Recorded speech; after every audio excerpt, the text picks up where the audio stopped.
Let's talk about how polygamy and women's suffrage intersected with broader American debates over citizenship during the Reconstruction period.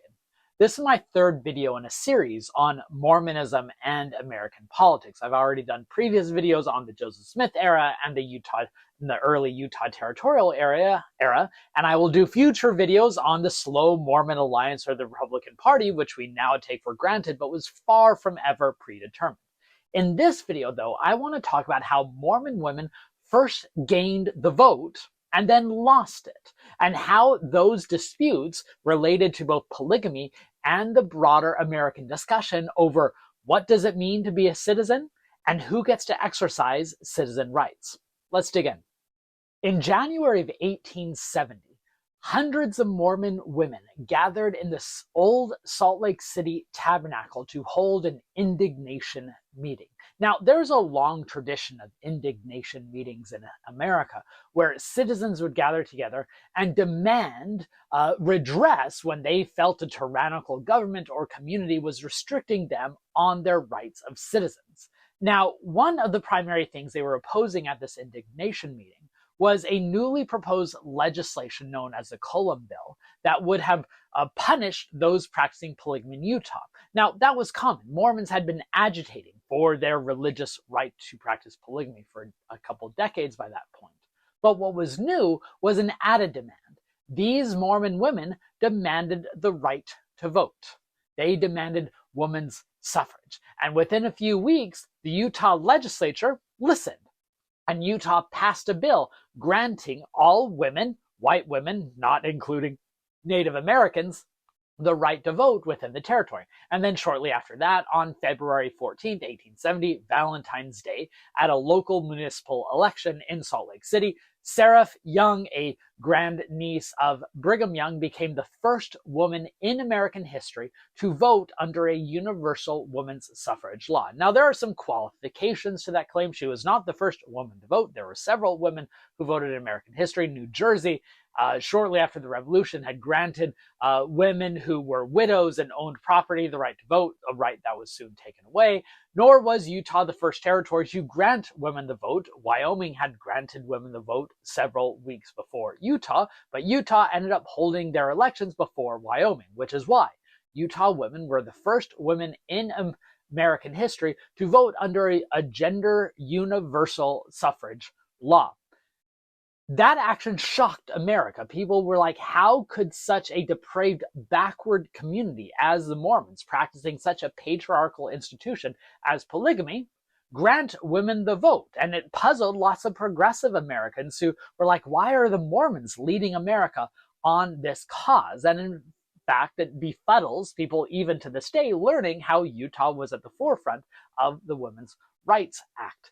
But it's actually rooted in a much larger political, social, and cultural dispute that was taking place in Utah and America at the time. Let's talk about it. By the way, if you enjoy this kind of content, this historical nerding out, please make sure you're subscribed to this channel. I do deep dives on topics every Monday. I'm in the middle of a multi-video series on Mormonism and polygamy. Wednesdays, I try to connect contemporary concerns with the world that brought us here. And on Fridays, I try to peel back the curtain and talk about how you too can become more of an expert historian, providing you recommendations on books and articles and primary sources that you can read.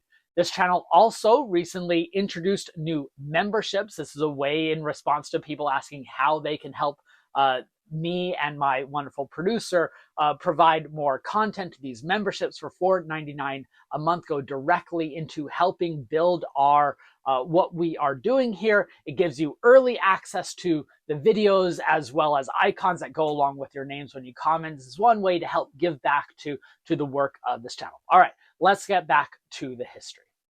In order to understand these disputes over women's suffrage and polygamy that became increasingly intertangled, we need to understand the broader American context of the Reconstruction era.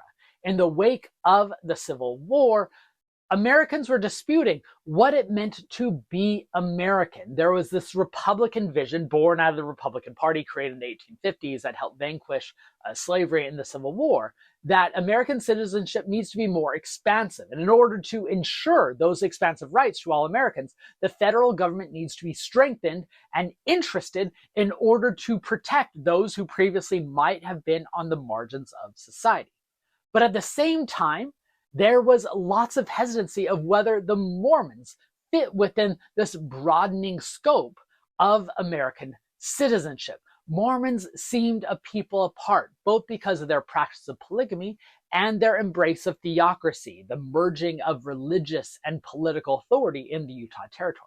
Here's one of my favorite cartoons of depicting the nest of America with the eagle representing the United States. And in that nest of eggs, you have the carrion crow representing Utah, someone who is placed in there viciously, who is going to disrupt the harmony of the United States. In other words, Utah did not fully belong, and the Mormons could not fully be trusted until they gave up polygamy and theocracy. And this meant that the very moment that the United States was strengthening her imperial powers to extend the rights and the obligations of citizenship, Mormons were seen as a target and not only not able to participate in those rights of citizenship, but were seen as a threat that would need to be vanquished by this newly strengthened federal power that had just vanquished polygamy. So amid those questions of how do we vanquish polygamy, remember the Republican Party was founded on the platform of destroying the twin relics of barbarism, slavery and polygamy. They've now vanquished slavery, now they need to vanquish polygamy. They are seeking for ways to overthrow the polygamous establishment. One idea that Congressman raised was, why don't we empower the Mormon women who will be able to overturn polygamy on their own? Because surely they would not support this oppressive patriarchal system. So the congressman started saying, well, why don't we give Utah women the right to vote, and they will vote out the patriarchs, which Mormon leaders embrace. Now, this was part of a broader experiment in women's suffrage that often took place in the West. There had been people calling for women's suffrage ever since the founding period of America. But now they're getting a louder voice, and they argued that in these Western territories, they could prove an experiment to show that women's suffrage could work. I already mentioned that Wyoming became the first territory to pass a law granting women universal suffrage. Utah followed shortly after, and then there were several other Western states that would soon be patterned by the Eastern older states. And some of the national suffragists, like Susan B. Anthony and Elizabeth Cady Stanton, embraced this experiment. They visited Utah shortly after that indignation meeting with which I opened this video, after Mormon women got the vote. And Elizabeth Cady Stanton, who was one of the foremost advocates for women's suffrage, argued that she'd actually rather live around the polygamists who were able to vote than to live around the monogamists who could not. Now, there was a spectrum of belief among the Mormon women concerning polygamy. Some of the old classical and conservative leaders, like Eliza R. Snow, believed that women's suffrage could fit within an overall patriarchal mindset that was largely regressive and patriarchal in nature, that women were going to operate with their agency under a patriarchal umbrella. But there were other Mormon women, like Emmeline B. Wells, who would soon be editing the Woman's Exponent, the Mormon women's newspaper that advocated for suffrage, who was much more willing to adapt Mormon theology to fit these broader women's feminist concerns. She drew arguments from, like, Margaret Fuller, the classic transcendentalist women's suffrage advocate, and showed that Mormon theology could fit within these feminist ideas. One of the Mormon women from this period who fascinates me is Hannah Tatfield King, a convert from Cambridge, England, who came from quasi-royalty, and she started spinning this Mormon theology of trying to overcome the curse of Eden and granting women their prominent place as seen through women's suffrage. So I want to insist that among Mormon women in general, there was no unified political theology, no understanding of how shared understanding of how suffrage fit in, but you had a spectrum of belief with some far more radical than others. But the one thing many of these Mormon women shared in common was they still support their Mormon priesthood leaders, including Brigham Young, and then later John Taylor, Wilford Woodruff, and others. And Mormon women, once granted the right to vote, voted in ways that supported the church's own political party, the People's Party. Remember, I talked about in the previous video how Mormons tried to create their own political organization. It was named the People's Party at a moment when the People's Party is going to be known as a populist moniker, much broadly accepted in America. And this frustrated U.S. congressmen and Gentile observers because they hoped the Mormon women would be able to liberate themselves, emancipate themselves from polygamy, and instead these Mormon women chose to support their polygamous and patriarchal leaders. Here are a couple cartoons. One here is Brigham Young marching with the women, demonstrating that they are going to be voting in line with them with the line, "Wouldn't it put a little too much power in the hands of Brigham Young?"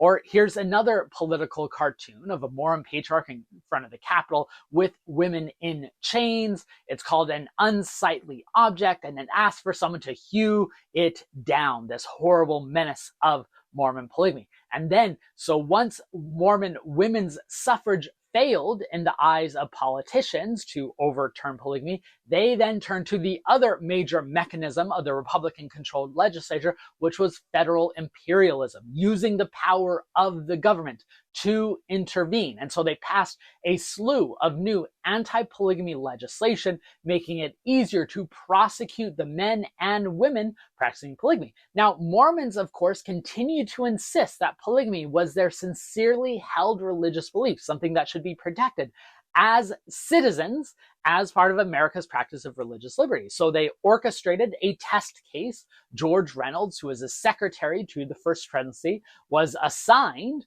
to be arrested and then have his trial go all the way up to the Supreme Court.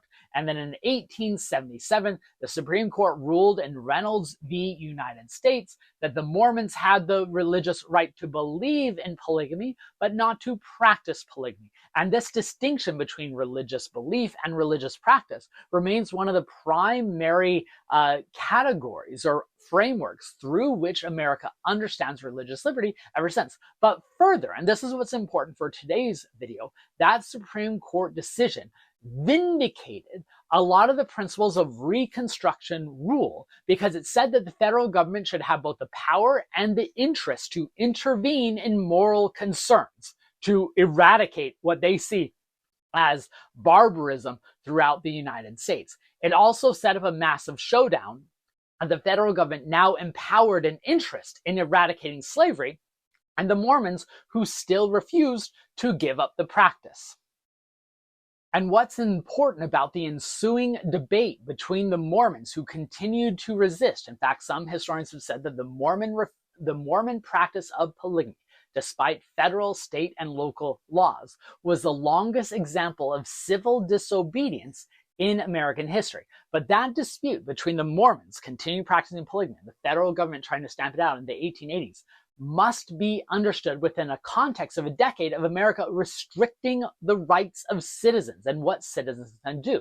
This was a merging of both the Republicans who had pushed for a strong imperial governance. I know this might sound a bit ironic given how the Republican Party evolved in the 20th century, but it merged the Republican idea of imperial power and the Democratic Party's vision, who are now once again a national powerhouse in the 1880s, of restricting citizenship to only those who fit a particular pattern. So here's a political cartoon that captures this idea in the 1880s. It's titled Uncle Sam's Strange Bedfellows, where Uncle Sam, representing America, is in bed with these people who don't fully belong within the United States, whether that be the Mormon patriarchs, the Native Americans, African Americans, the Irish Catholics, and the Chinese. So in other words, in the 1880s, we saw a restriction in many cases of those who could fit within Americans' citizenship body. We have the Chinese Exclusion Act, which barred immigration from China because those individuals were seen as not fit to be American. You have the Dawes-Severalty Act, which divided up indigenous nations and took their lands and rights away from the Native Americans because they too don't fit as an American. Or you have the introduction of Jim Crow laws, where African Americans saw their rights peeled back, especially in the South, in part because of these new restrictive ideas of what it meant to be America. It is in that context then that the US Congress passed several legislative bills in the 1880s, first the Edmunds Act and then the Edmunds-Tucker Act, which further gave more power to prosecute those Mormons practicing polygamy. And notably, in that Edmunds-Tucker Act, the death blow in 1887, it revoked Utah women's right to vote, declaring that women's suffrage in Utah was a failed experiment and that women were no longer seen as the path to redemption. Instead, they were just seen as appendages to the patriarchal order who had to be punished. So Mormons, even at that point, instead of giving in, chose to go on the underground, which is where we'll pick up the story next week. This dispute between polygamy, federal power, and women's suffrage shows how interwoven the debates became in America in the 1870s and 1880s over who gets to be a citizen and what does it mean to exercise those citizen rights. I hope this shows how you can't understand this broader American story of evolving political and imperial and social racial belonging without incorporating the Mormon story. Nor can you understand the developments within the Mormon story without taking into account the broader American history. This is why history has never been more relevant than it is today, because we are now once again seeing threats on who gets to be included as American, what are the powers of the federal government in both restricting and confirming those rights. In other words, this history matters. I hope this video made sense. If so, make sure to hit the like button and share it with others. Subscribe to the channel if you have not already. And if you want to help give back to make this channel continue to grow, make sure to sign up for a membership. History has never been more relevant than it is right now, which is why these discussions are important, and I'm glad to have them with you.